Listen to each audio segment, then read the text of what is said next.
Tous les acouphènes ne sont pas nécessairement liés à des vertiges et inversement, toutes les sensations de vertige ne sont pas forcément reliées à des acouphènes.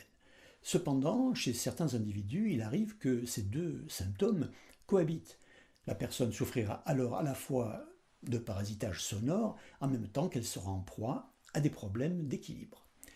Lorsque le cas se présente, le premier réflexe à avoir sera de consulter au plus vite son médecin traitant afin de pouvoir écarter tout risque d'atteinte centrale pouvant revêtir une certaine gravité.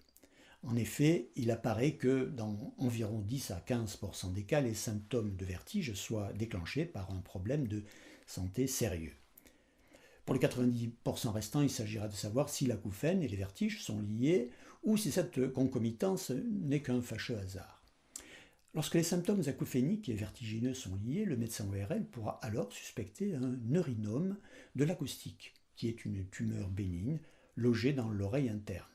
Il pourra également suspecter la présence d'une otosplangiose, une pathologie qui affecte l'os de l'oreille interne, et plus spécifiquement celui que l'on nomme étrier, lequel joue un rôle dans la transmission des vibrations sonores.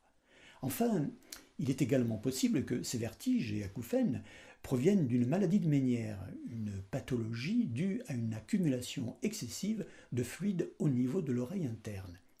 Bien entendu, il est tout à fait envisageable que le diagnostic puisse écarter ces pathologies et que la cause des symptômes soit moins le fait d'une maladie que d'un excès de stress ou d'anxiété, deux états émotionnels toxiques qui peuvent parfois déclencher des sensations proches de ce que l'on nomme vertige, ainsi que des manifestations auditives telles que des sifflements et des bourdonnements d'oreilles.